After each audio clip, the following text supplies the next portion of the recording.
So now in this video we're going to look at a DIY voltage tripler, but there are diodes, so it's going to drop the voltage a little bit. But we'll look at the supply voltage, which these two headers go to, right there. And there you can see just shy of 5 volts. The voltage we're going to measure is the capacitor, which I just discharged with a resistor. And so now it's about as low as it's going to get right there. So let's see if I can hold those in place. And there we go. So when I want to leave the jumper on the negative supply for long periods of time, but we can briefly also go to the positive supply. So I'm going to jump back and forth between those two pins, and when I make a good connection, you're going to see the voltage rise. And the faster we go, the quicker it'll rise. If you have a load, you really got to go quick to get enough current. But there you can see we can get about 13 volts. So not 3 times as much as 5 volts because of the diodes. Otherwise, it's almost 3 times, as you can see there. So now to begin with, we charge this capacitor through a diode and to ground. So that's important that we do that most of the time. Diode to the positive supply, gray band right there. It's a rectifier diode. So it's going to drop about 0.6 volts. That's the positive side of a 100 microfarad capacitor. And we have the negative side right there coming to the jumper, going to the negative supply. So that's going to charge the capacitor to 4.4 volts because we got a 5 volt supply minus about 0.6 volts for these rectifier diodes. So now the first step to getting a higher voltage is to quickly go to 5 volts, and then you drop back down low. But when you get to 5 volts there, that puts that 5 volts in series with the 4.4 volt charged capacitor right there. This is going to drop about 0.6 volts, but that charges this capacitor, which got an initial charge of about a little less than 4.4 volts to begin with. But now we're going to pump some more current into it. It's going to go up, and you'll get a maximum of about 8.8 volts that it can charge to. So that's when you go to the positive supply. So you can see it will initially charge a little bit through those two diodes. But when this one's charged, because it's negative, and then you move it to a positive, and it pushes that current that way in this one, that is how it gets charged even higher right there, because the capacitor and that jumper are in series. Now, you don't want the capacitor to over discharge, because that's a full 5 volts. So you just get back to the negative supply pretty quickly. So now when it comes to the next stage, as I said, you go negative, positive, negative. Ultimately, you keep repeating that process. But we're going negative again, so we're going to go to the next stage. This is charged maybe 8.8 volts. Let's just assume that.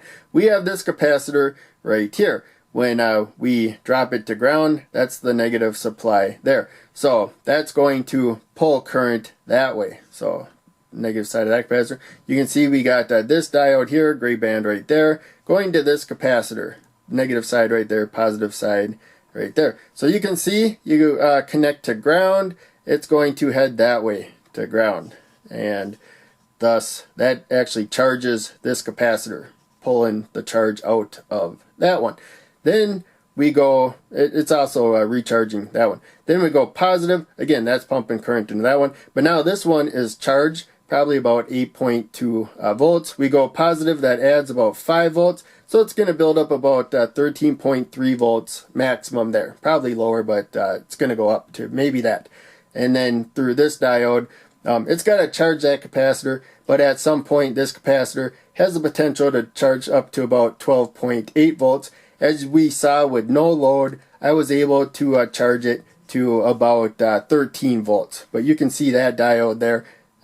When we get this jumper more positive and this has voltage across it, it's going to add 5 volts to whatever the voltage is of that capacitor and pump it into this one. And then once this one is fully charged up to about 13 volts, a little less, everything else is going to kind of even out. We add a load though, that's going to draw current, and thus it's going to pull voltages down a little bit. So that high-low, the positive and negative supply, has to be really rapid, thousands of times a second. You would use a digital clock to do that, and you want something that goes rail to rail. If you use like a 555 timer, you don't get the full 5 volts, maybe you get like 3.5 volts. So you still get a multiplication of the voltage that it provides, but ultimately it's less voltage, so the multiplication means there's less multiplied voltage, And then you also have to factor in the diode drops. It's going to be even lower. So now I want to mention some other stuff about this circuit that applies to related circuits like this. First off, we are using 100 microfarad capacitors on this board. You don't have to use that. You can use pretty much any value you want. But I think if you go above probably 1,000 microfarad, that's when you'll run into troubles. So as you can see, we got the positive supply there, negative supply there. Capacitors don't provide a resistance. At first, current flows freely. And when they build up a charge, then they start opposing that current at some point.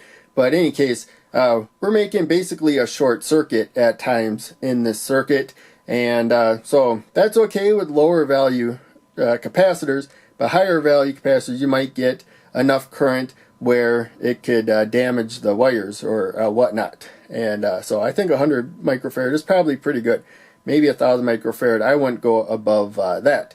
This one though, you can go really large. It's just storing the charge and providing that charge for the load. So it depends more on the load than what the charge we are pumping into it for this one, the storage one. Now the diodes that I'm using are rectifier diodes. They're the 1N4001, common in electronic kits. They drop about 0.6 volts at low current. And we could use Schottky diodes instead. Schottky diodes are like rectifier diodes, but they don't have as high of a forward voltage. So they got other limitations. They can't handle as much current and stuff. But for circuits like this, I would actually use Schottky diodes. But not everybody has them, so I just put rectifier diodes in the circuit.